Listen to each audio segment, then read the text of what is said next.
Our next speaker is Vicky Brasseur.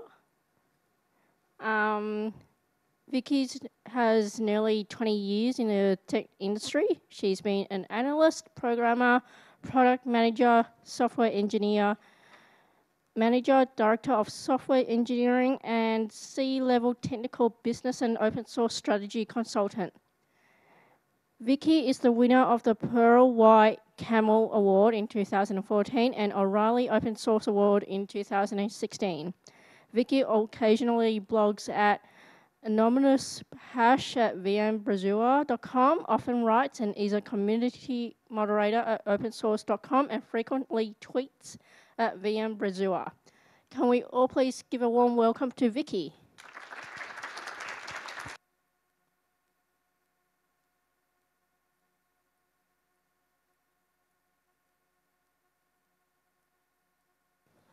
Okay, now we've got sound. So thank you, welcome for coming to Business of Community here. As you know now, I am VM Brasseur, but because we're all friends here, you can call me Vicky. I am currently an open source policy and strategy freelancer. If your company needs help with any open source stuff, such as compliance or contributions or anything like that, I'm your gal. Please use this contact information, which I will go through in a moment. I'm also an author and community moderator for opensource.com, so if we get in the conversation, don't be surprised if I end up saying, hey, would you like to write an article about that? So this is my contact information, my Twitter handle, which is also at the bottom of every single slide. I do tweet rather a lot, and I appreciate being tweeted at. If you do IRC, that is my free node IRC nick in the middle and my email address. Please, again, feel free to use all of these. Everybody asks if the slides will be available, so now I just short circuit that. Yes, not only will they be, they already are. There will also be a screencast posted here at Internet Archive as soon as I can get through Australian Wi-Fi, which is kind of a bandwidth thing. But more importantly than the slides are the second URL. And this is a Zotero bibliography of over 40 different resources. Now, this specific talk is actually going to be fairly high level and introductory. So you will have to look to the bibliography here, this second URL, for in-depth information. I'm just going to introduce things to you. Now let me set up some expectations for this talk, starting with my assumptions. Number one, I assume that you, beautiful people, that's not an assumption, that's a fact. You're all beautiful people. You are at a company which you would like to support free and open source software community in some way. You're going to be proposing a plan to do this. And you need to know how to do that. You need to know how to create that plan. You can't just throw it together. So these are my assumptions. In this talk, I will give you tips on how to create that plan, how to plead your case, how to make your case successful after they say yes, and how to build that plan. But what I am not going to do here is build that detailed plan for you. What I will give you are guidelines, not a roadmap. It's an overview of the things you should consider, whereas the actual consideration I am leaving up to you. And that's because every single situation is different. Anyone who tells you there is only one way to do this is lying. So don't listen to them. This is your path is your own. Nobody can tell you what it is. Finally, please save questions for the end. I am very easily distracted. So let's get going. To make sure we are all on the same page, I will define what I am using for community in this talk. There are so many definitions. Some of them are quite complex. Mine is not. Community is a self-organized and self-identified collection of people sharing a concern or interest. This is the definition I'm using for the entirety of this talk. Now, communities are everywhere. In this talk, primarily, I will be obviously focusing on them from a free and open source perspective. Now, I want to point out two very important things here. They are bolded. That is self-organization and self-identification. These are absolutely pivotal to this. While the concern or the interest will bring people together, it is that self-identification which is the force which holds them together as a community. This means that you can never assign people to a community. If they don't think they're in it, they're not. Now, there are several types of communities. we are community creating creatures as human beings. I'm not going to go through them all because it's rather foolish, but I will cover the 3 types which are most relevant to this specific presentation. First of all are those which form around a product, like Raspberry Pi community, the Tesla driving community, the Tim Tam loving community, right? These are the most passionate and staunch advocates for a specific product. It can make a lot of sense to support these communities as a company. Sometimes you throw swag at them, sometimes not. Now, the content of this talk does apply to this type of community, but I'm not going to focus on it. What I will focus on are things like this.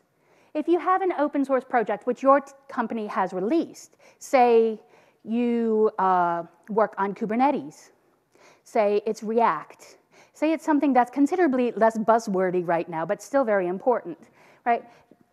These are communities that it can make a lot of sense for your company to support already. The level of involvement your company is going to have with this is going to vary a lot. They could bequeath the project to a foundation. They could maintain governance in-house maybe, or hand it over to the community. It really depends. There's no one right or wrong way to do this. And third is the one that I like best and the one I work with a lot of companies on, which is those communities formed around an open source product.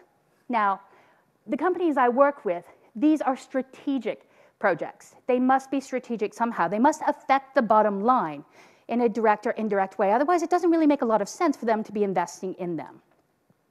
Now, the problem here, how can you support free and open source software, right? How can you convince your company to do so? That's the problem. The answer is you need a plan. You can't just jump into this willy-nilly if you want it to be successful. Your plan should contain 3 parts. Number 1, the benefit. Tell your company what's in it for them. Second of all, the costs. What will they have to invest in order to get those benefits? And third, the implementation. This is one which is often forgotten.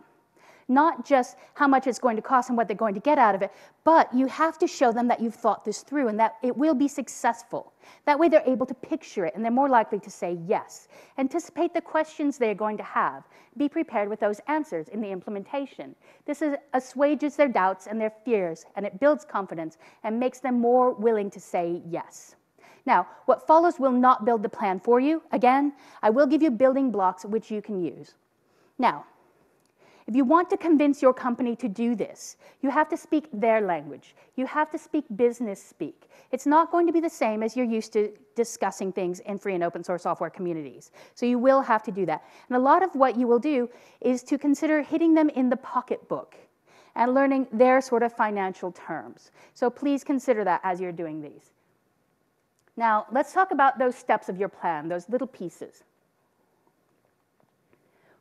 First of all, what are the benefits? How are you going to show them what they're going to get out of this investment? There can be really good ROI for this, return on investment, for investing in free and open source software communities, but it's going to depend. Those benefits will vary by the community, by the investment your company makes, by the performance of those support efforts, or whether your company even aims for a specific benefit. If it doesn't, it's unlikely it's going to get it, so you have to set up expectations appropriately.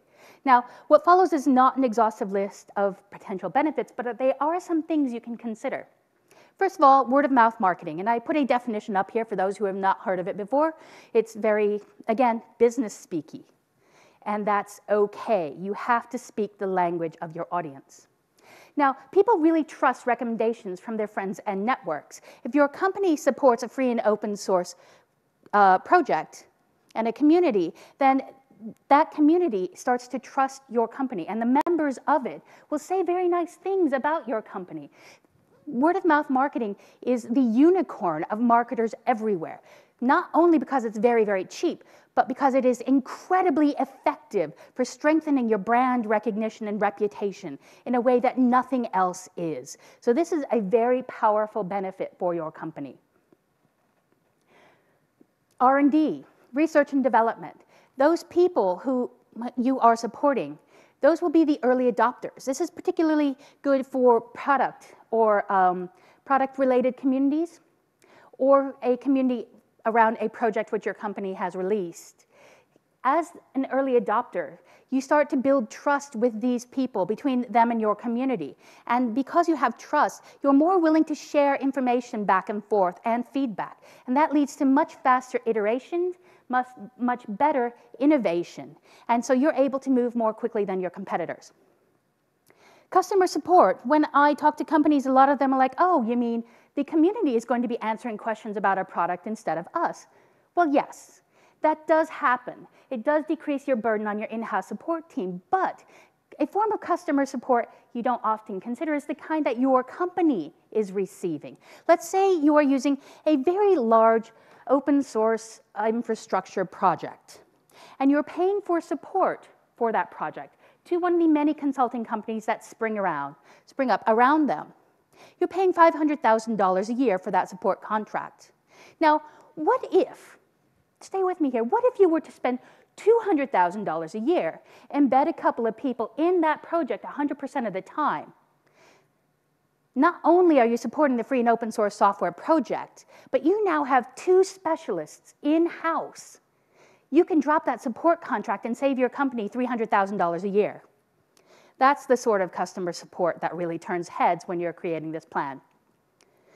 Recruiting. Supporting a free and open source software project is an amazing way to improve your recruiting. You reduce your hiring times, you reduce your hiring costs. That's because the candidates come from that pool in the community. And if you've ever done any hiring, you want to get it done now because it is a huge time sink. But you also want to get it done right. And you know these people because you've built up a relationship and a trust with the community. So you know them, they know you. You're pretty sure they're going to be the right fit. Even better, once they come on board, their onboarding time is like this. It's minimal because they already know the stack. They know the work that you're doing and the code that you're working with. So recruiting, awesome. You get this with supporting free and open source projects. Project influence and power. This is one you see a lot lately, especially with the dramatic proliferation of foundations, shall we say. So, if you support and participate in a free and open source software project, you earn influence. You earn the ability to affect change.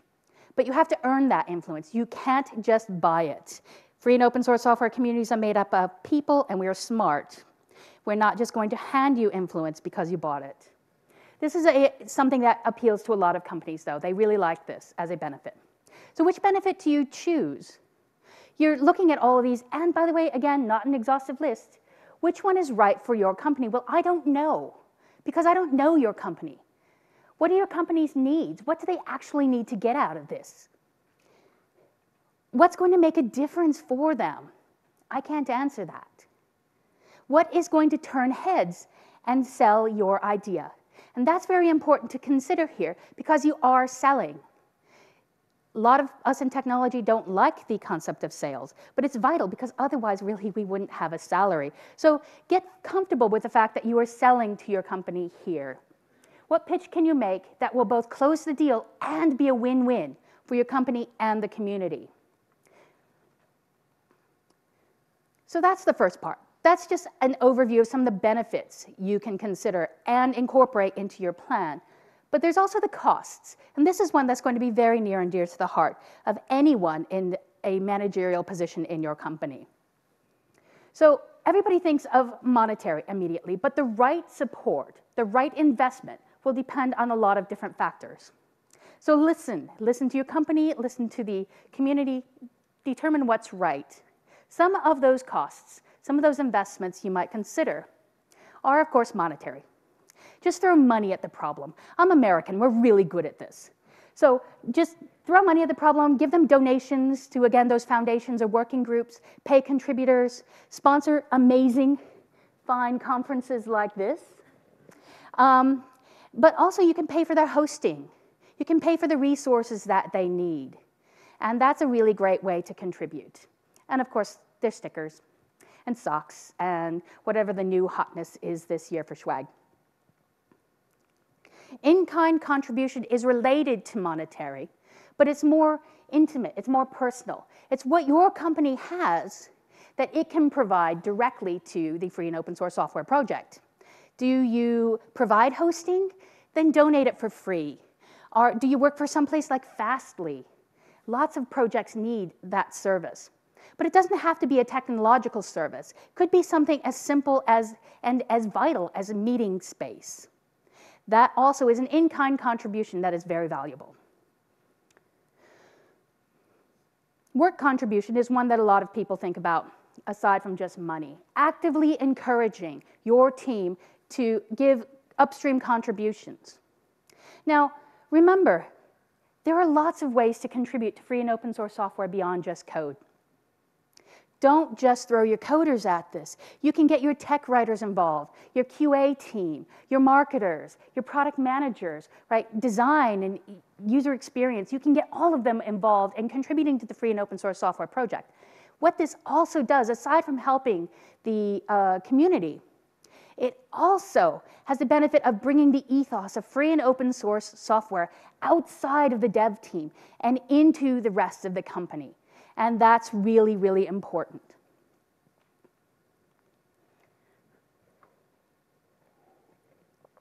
You can participate in the governance. Perhaps you can get a seat on the board. Perhaps you can help organize conferences like this. But mentoring is a way that a lot of companies, they just overlook the fact that they can have their people mentor new contributors. They can participate in Google Summer of Code and Outreachy and all these other things. They can give their people time to do that. That is a really great way to support free and open source software. But whatever you do, whatever way you choose to select to plan to invest in free and open source software, just listen to people. Take action when necessary after listening to them first. That action should be focused on the good of the community, more than the organization, more than your company. But ideally, if you've done this properly, there's going to be a huge overlap in that Venn diagram between the two. So everyone will be happy. But you have to listen first before you take action. Which forms are right for your company? Guess what I'm going to say? I have no idea. I do not know.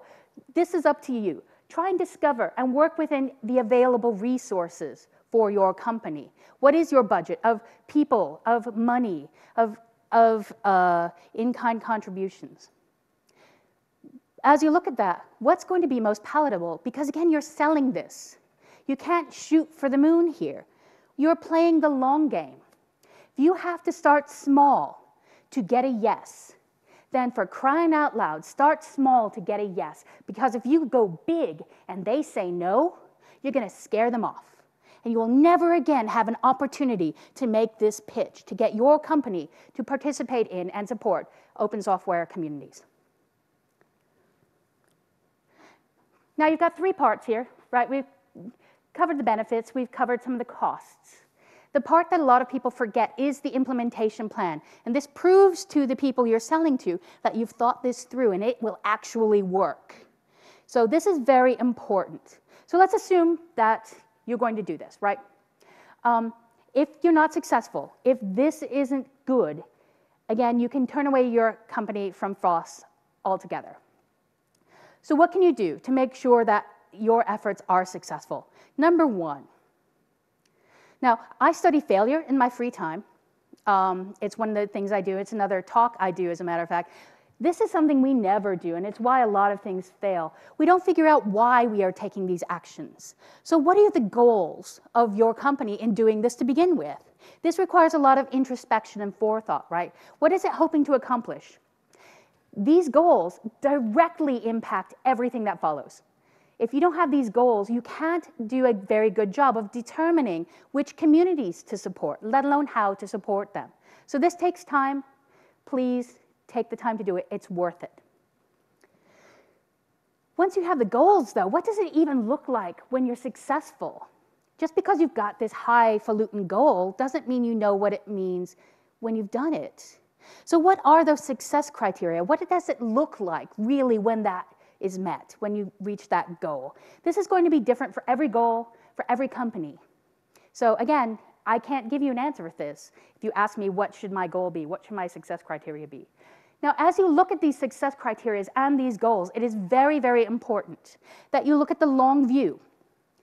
You're working with people, you're working with communities, and that means you have to build up relationships and trust, and that takes time.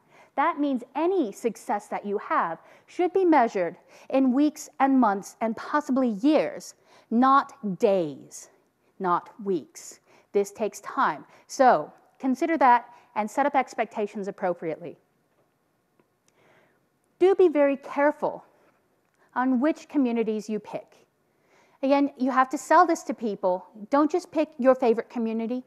Don't just pick the one that was really nice to you that once, right? Don't do that. You're selling it to your company. What is important to your company? Does it thoroughly require Kubernetes? Or does it just have some sort of talk about Kubernetes in the background? So you need a strategic community here. Once you've selected that community, take the time to learn about it before you take any actions. Otherwise, your implementation will fail. Lurk and learn. Who are the people? What are their concerns of the community? What are their sticking points, right? What are their jargons and interaction styles? What are their expectations? And often overlooked, do they have a history with corporate sponsorship in the past? How did that go? Because it could be the community is carrying a bit of baggage that you will hit if you don't pay attention.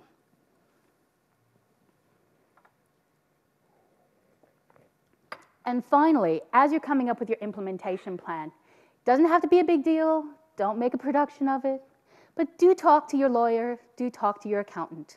And that's because, for the accountant, some of these forms of support might be tax deductible for your company. And if you put that in your plan, I'm positive you're going to turn heads in a good way.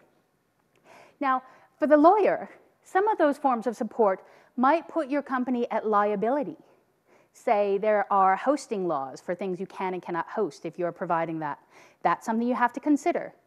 Are there insurance liabilities if you have a meetup space in your company? Think about these in advance before it bites you in the ass. So part of this, a large part of this, most of this really is engaging with the community, right? Here are some strategies for doing that properly that you need to consider. Otherwise, this is all going to fail, and that will be terrible. Step one, take the time to build trust.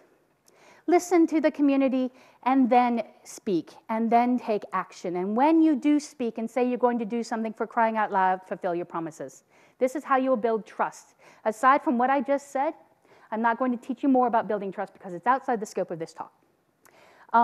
So if the community doesn't trust you, you will never, never accomplish those goals, and your outreach will fail. Your investment will fail. Your company will turn away from free and open source software support. As you are engaging with the community, internally, externally, 360 degrees, no asshole rule, period, dot, end. Zero tolerance for bad behavior. And if you're not going to do it for the sake of the community, which obviously you should do, then do it for the sake of your company, which you have now just yoked to a potentially toxic community. Is that good for branding? I don't think so. So consider that. So do engage with people and have a zero tolerance for bad behavior, but do use some sort of active empathy here. It doesn't help to stop assholery with assholery because assholes are people too. So be very nice as you do this. As things scale, or if you start out with a larger sort of program here, consider hiring a community manager. This is not always required, but it is something that is required for a larger thing. Properly supporting communities and meeting companies' goals is a full-time job. So what can this community manager do for you? Well, rather a lot. All of these things is what a community manager can bring to the table for you. Having a community manager gives a more ambitious plan a chance of success. Not having one means that you don't have a single point of contact and you don't have anyone to gather your metrics and make sure you are staying on target for your goals. Now, as I talk to companies about this, and as I read the literature and case studies of other companies that have tried this sort of stuff, lots of mistakes happen over and over again. Again, I do study failure, so I love this stuff. It's not all sunshine, puppy dogs, and roses. Things will go wrong. Most common pitfall. Companies dive in without thinking things through. They are completely and utterly unprepared. They have no goals. They have no parameters for success. They have no ideas what metrics might be required, because of course you can't have metrics without goals, can you? So they have no familiarity with the community at all. Guess what? Things go wrong. They don't define those metrics. Because they don't have goals, they can't determine what is right. So they either measure everything, which is a terrible idea, or they measure nothing at all, which is also a terrible idea. So make your goals, come up with metrics. If you're able to show metrics, it means you can show a return on your investment. And if you can show a return on your investment, you can show relevancy for this program. And guess what doesn't get cut when budgets get cut? Relevant programs. So please take the time to do this. Using the wrong metrics is a problem. When you do a shotgun blast of every number in the world, it means you haven't actually thought things through properly. You don't have actionable goals. So only measure what matters. We executives are fairly impatient, right? We have shareholder return, for crying out loud. We've got to do that every quarter. We don't allow enough time for results, and so things fail. So as you are setting up your plan, set up expectations as well to allow everyone to let it sink in that this is going to take time to do properly. You can set up appropriate milestones along the way, so you can point at them and say, look, we did this in this month. Look, we did that in that quarter. But the end goals will not be met immediately. This is a problem a lot have. Many of these community support efforts live in the marketing department. And that's great. I love marketing. Marketing does amazing things for projects and companies. If you don't have marketing, you're probably going to build the wrong thing for the wrong people. But the problem with marketers are they're used to markets. And when you have a market hammer, everything looks like a market nail, right? They just don't know any better, and that's, you know, that's fine. But community members, they're self-identifying as community members. They don't want to be treated as a market. They will resent that. So be on the lookout for this. If your outreach effort lives in your marketing department, there are ways to train your marketers how to do this properly. Some companies start supporting one community, don't see their goals immediately because, you know, quarterly. Yank, throw it on another community, yank, throw it on another community. This doesn't work. These are companies that haven't thought through their reasons for doing this, and so it's going to fail. Interaction tactics for one community are not the same for another community. We are not interchangeable bits. We are not Lego. This shows a lack of strategy, planning, and goals. A lack of communication leads to a lack of expectations mismatch, both internally and externally. And then people get really disappointed. And then they stamp their little princess foot. And then they obstruct you. And then you can't get anything done. So do be very intentional and give it a lot of attention when you're communicating. Otherwise, it will fail. As things get large, to help that communication, you do need a community manager, because otherwise you won't communicate well. You won't have that single point of contact. So it's difficult to communicate or set up expectations without somebody. Ignoring bad behavior, we're just innocent bystanders. It's not our community, we just give them money. Yeah, well, self-managing communities are not always healthy communities, so speak up against this and consider withdrawing from a community if it is too toxic, because you cannot put your company's brand on the line like that. And really, that's it. So, boom, done. Your company is now going to support open source software. That's it. No, benefits, costs, implementation, that's it. All you need, right? No, it's hard, right? I just gave you a lot of pointers to stuff that is going to take you weeks to get right. But it's worth it, because that can lead to years and years of benefits for your company if you do it right. But do invest the time up front. Don't just jump into it. So there are some image credits here. Very few image, and they were all fishies. Love a fish. Gosh, there are a lot of fish here. Here are those slides again. Now we have approximately 2 minutes left for questions, but not comments phrased as questions. So, anyone?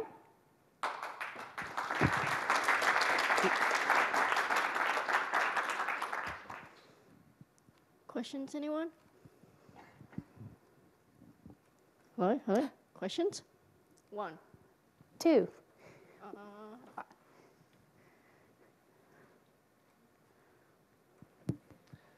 What can open source project maintainers do to make this easier for companies that do want to support? So there are many things you can do. Number one, make it really, really bloody easy for them to pay you.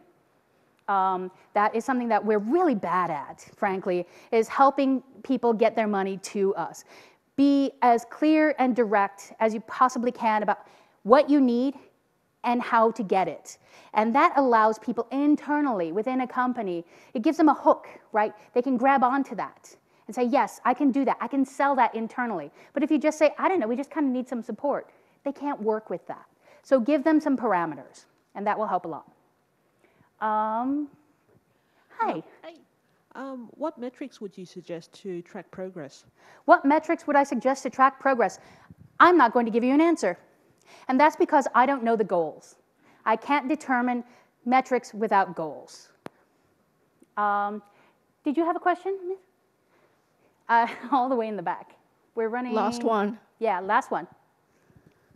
So you were saying that marketers using community as a marketing thing. I've noticed lately they're starting to flip it. So they're getting community people and trying to use that as their channel for marketing. How do you think about that sort of thing?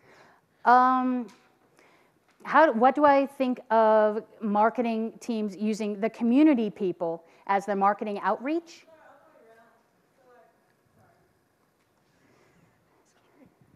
Bringing on community people and starting from building the community before even going down the marketing path? It's complicated. That's a really general question to what ends up being a specific case-by-case sort of judgment call. Some companies do it well, some companies do not. You can ask the same sort of thing about DevRel, right? Developer relations, which usually lives not in the marketing team. Is that community? Is that marketing? Is that development? I don't know. It's a case-by-case sort of situation. That's it. I will be around and speaking again tomorrow. Come see me. As a token of appreciation, is your mug for PyCon.